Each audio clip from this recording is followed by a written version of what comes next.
What is up, everybody? It is I, Ronin, and today I'm coming at you with a learning how to play for Speedroid. So, if you don't know what Speedroid is, it's a synchro-based archetype where in the Arc V anime, the character that used it was the guy, I believe his name was like Yuga?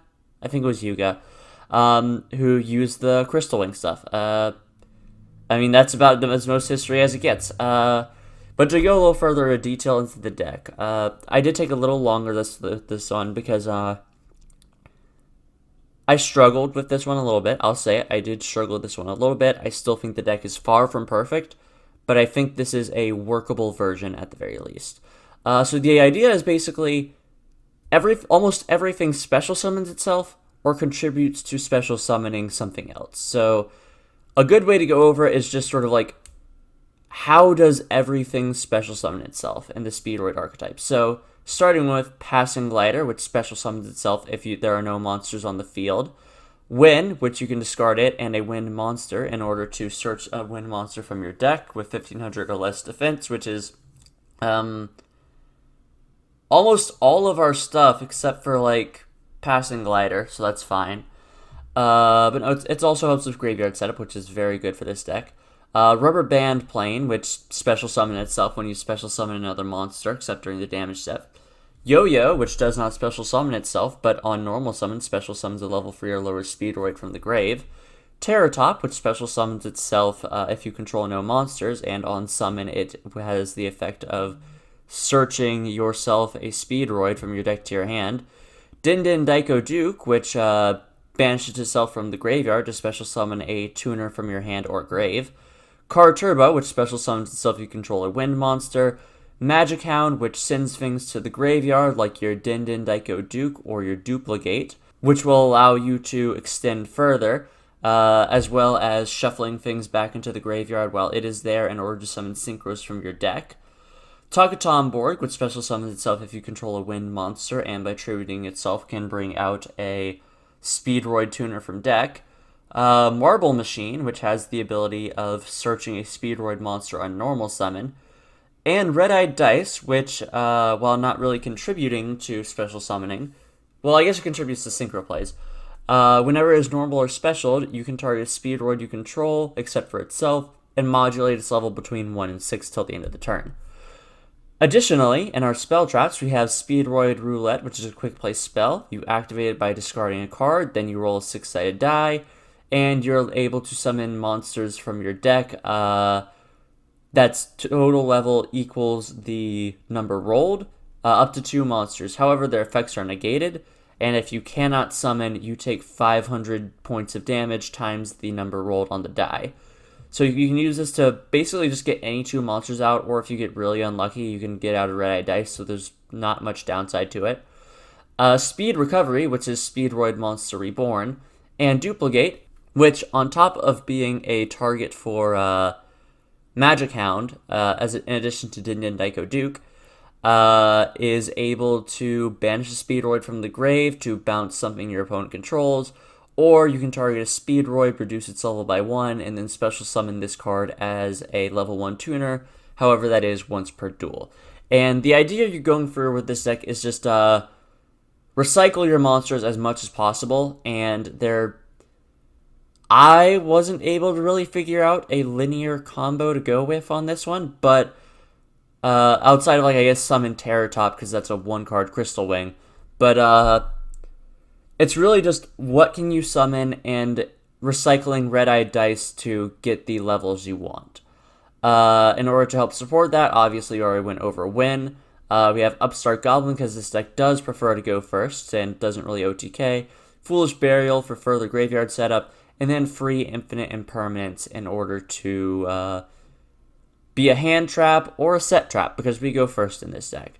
Now, though, we can go over the extra deck, which is where things get really interesting, starting with the Link Monster High Speedroid Rubber Band Shooter. It is a Link 2 machine with 1000 attack. Requires 2 wind monsters, so pretty easy to do in this deck. But it has 2 effects. The first lets you banish a Synchro monster from your extra deck, and then you can search 2 Speedroids that add up to its level. Your opponent picks one for you to add to your hand, the other goes to the graveyard. The other allows you to get an additional normal summon. So what you can do with this is summon this, banish, well, just about anything, really. At which point you are able to search your double yo-yo, as well as your Takatomborg or Car Turbo, depending on which level 3 you want. Maybe Din Din Daiko Duke. And at that point, like, if you get yo-yo, you have the additional normal summon to revive what was sent to the graveyard. Or, if you got one of your things like Car Turbo or Takatomborg, you are able to special summon them because you have a wind monster on the field, which will lead to further extension. So, pretty cool. Beyond that, though, the only other Link monster we really run is Appaloosa, just because it's very easy to get, like, 4 to 5 monsters on board with this deck, so why not? Now, though, we jump into the Speedroid Synchros, starting with my favorite of them, High Speedroid Cork. Well, this isn't my favorite, but it is the most important. But Cork Blaster is a Wind Machine Synchro Tuner with 500 attack and 1000 defense, generic materials, and if it's synchro summoned, you can activate one of 2 effects, adding a Speedroid spell trap from deck to hand, or reviving its synchro material, assuming both of those material are still in the graveyard. Each has their own uses. I will tend to go for the revival effect, though, if I already have a Speedroid Roulette in hand, just because I don't need to. And it lets me extend and make the aforementioned 1-card Crystal Wing. So it's pretty cool. Beyond that, though, we also have another one. This one, my actual favorite. High Speedroid Hagoida is level 5 with generic materials, 2000 attack, 1000 defense. During either player's turn, you contribute it as a quick effect to increase the level of everything on your field by 1. However, what's really cool about it is that once per turn, you can special summon it from your graveyard so long as you control a Speedroid Tuner monster. However, this does lock you into wind monsters for the rest of the turn. So it makes it into a really good extender, and I cannot recommend this card highly enough. Though, now to talk about sort of the end result, you have Clear Wing, which generic material, level 7, 2500 attack, 2000 defense, dragon, wind attribute, obviously. And all of these sort of Clear Wing monsters have similar effects. Example, the original Clear Wing makes it so that whenever a level 5 or higher monster on the field activates its effect and no other cards, you can negate the activation and destroy it, and then if it destroyed a monster, it gains that monster's attack. Clear Wing Fast Dragon negates things from the extra deck while dropping those things attacks to 0 as a quickie. It can also put itself in Pendulum Scales if that's relevant to you. Clear Wing is Crystal Wing, is a monster effect negate. I don't think I need to go over Crystal Wing too heavily.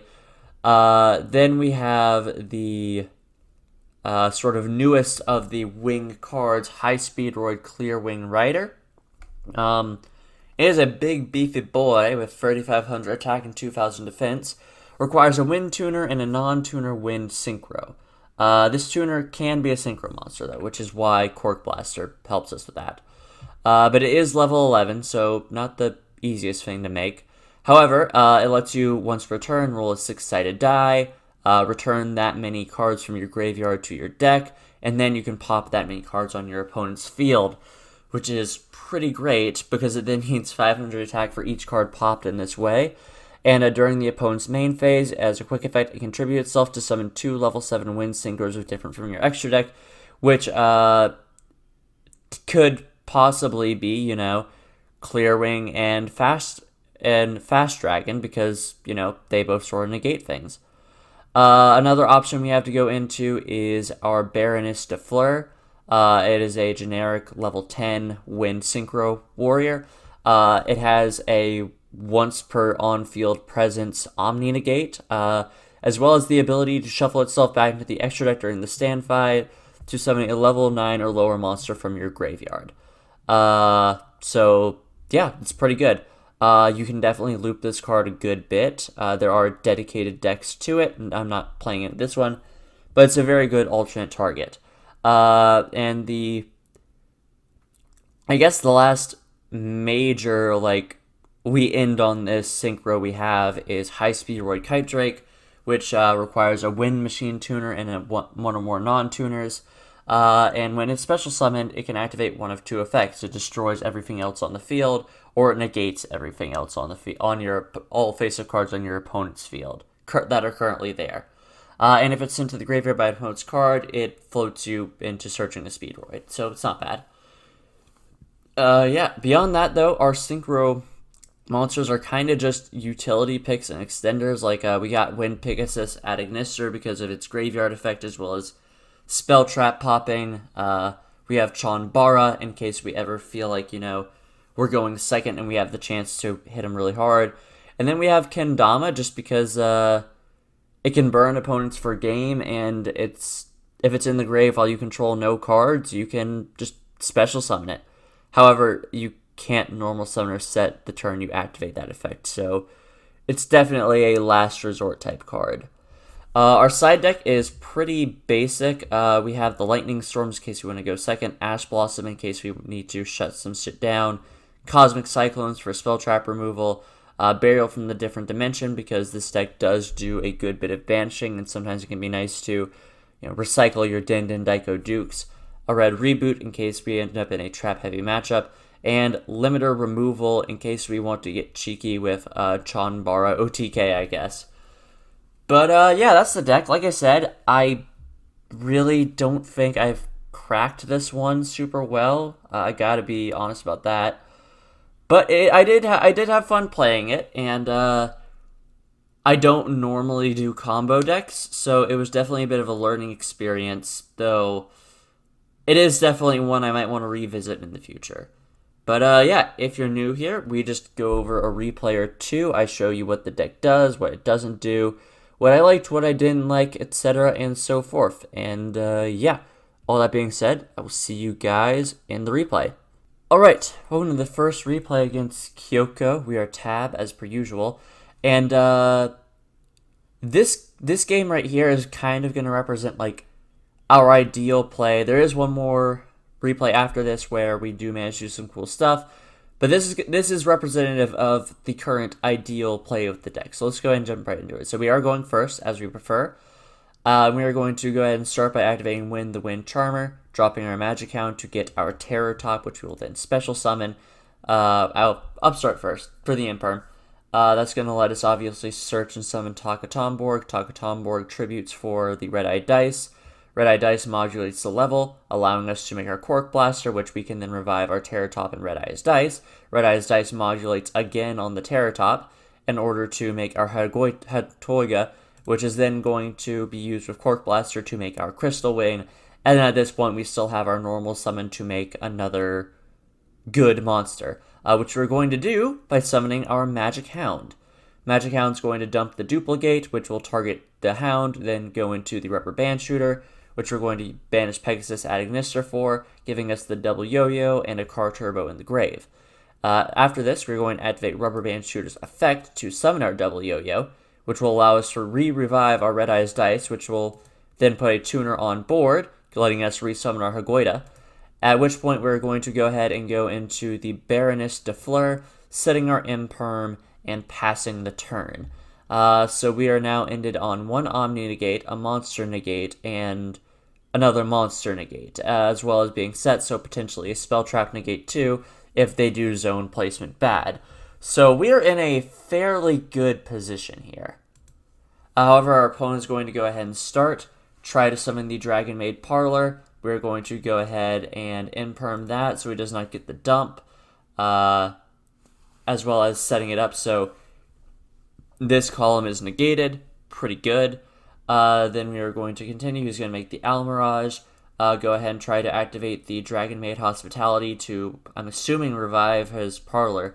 However, we're going to negate that with Fleur. However, zone placement was bad, so it doesn't get to use it. Then he's going to make the changeover for Trish, attacking over our Rubber Band Shooter, and surrendering. Obviously, at that point, we would have been able to just attack over the Trish, drawing the Rubber Band plane, so that could have worked out for us. But we also still had our Baroness de Fleur, which at that point we could put back into the extra deck, allowing us to put on something with a little more attack points. But yeah, that's basically the ideal situation. If you can, there's a lot of ways to search in this deck, thankfully, which I do appreciate. Because even with like Marble Machine, like one of the things that can't really clear itself, if you make Hagoida can clear itself off the board, at which point you're able to use your Terror Top.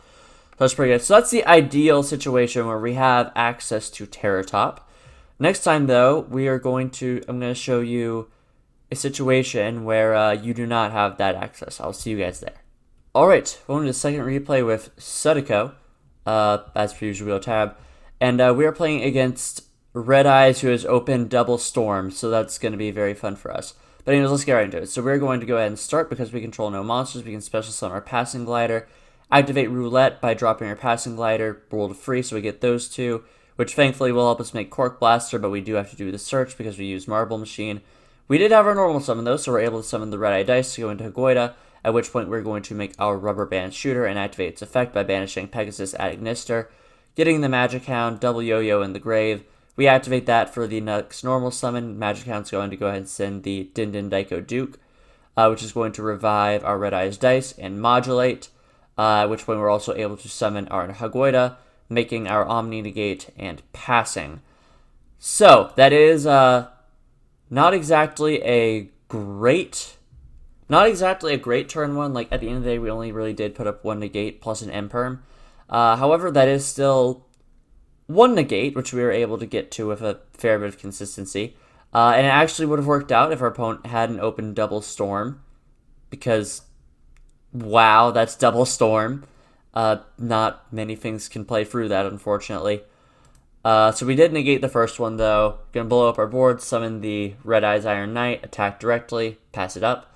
Then it's on to us, at which point we're going to activate the effect of our Magic Hound in order to target our Passing Glider, put it back in the deck, and summon a Chanbara from the extra. He's going to go ahead and pop off with the Return of the Red Eyes for reasons.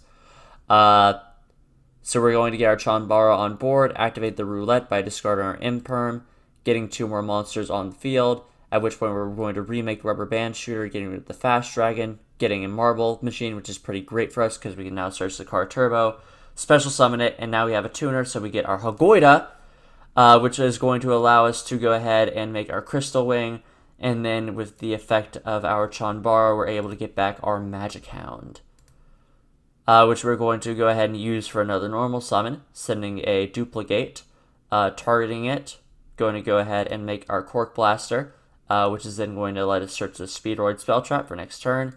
Then we're going to make our High Speedroid Clear Wing Rider, activate its effect to roll the dice, rolling a 2, so we get to pop back row, getting monsters back in deck, and then using Card Turbo's effect from the grave to give everything 800 more attack, at which point we are able to attack for game. So, yeah, that's one where you don't necessarily... Opening Terror Top is choice, or having a way to it is choice. Because with that, you are at least ending on a Crystal Wing. Without using your normal summon, and through your normal summon, you can get to some pretty impressive monsters. But yeah, so that's kind of what the deck can do at the moment without having too much access. We do have one more replay. I wasn't necessarily sure about showing it because I find it to be much less impressive. But I have a little bit of time, so you know what? I'll show it. I'll see you guys there.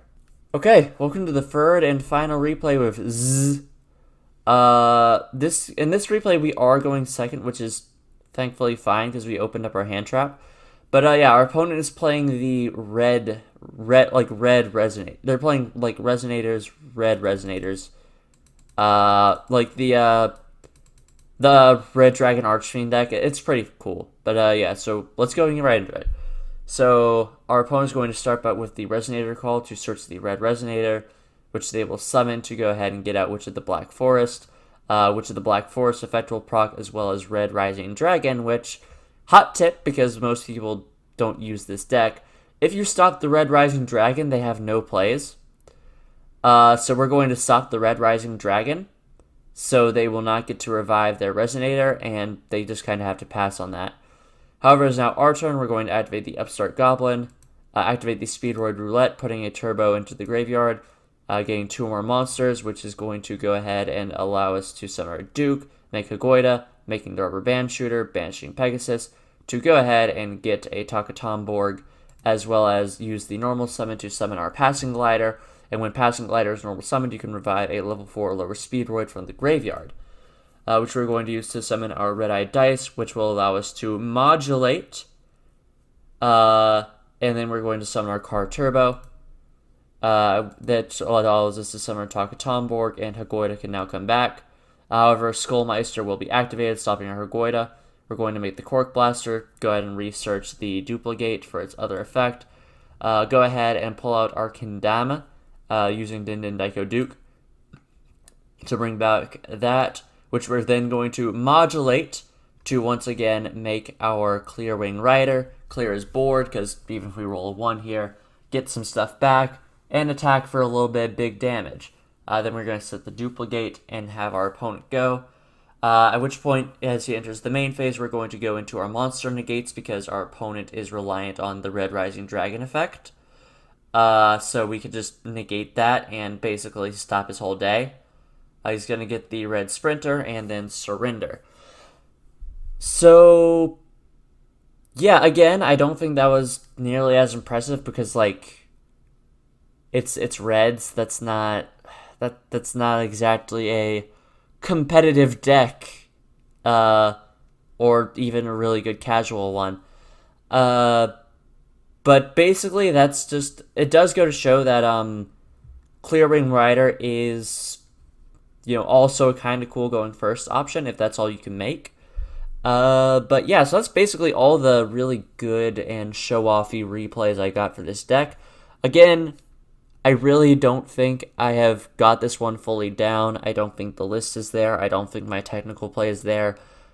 But I do think that I've definitely got to start, and I think working off of this base, anyone can sort of evolve it into their own playstyle because this deck just doesn't have a super linear combo to it. It's just sort of like, what do you have that you can special summon? And I think that's kind of wonderful. Like, I kind of like it. But, yeah, so that's going to be the video. Let me know what you thought of this deck. How can I improve it? Because I know for a fact there are improvements I can make. I just don't exactly know where. Is there any decks you want to see me try to play? Any cool things that I might have missed with this deck? Yeah. Like if you liked, comment if you had something to say, and subscribe if you want some more. This has been Ronin, signing off.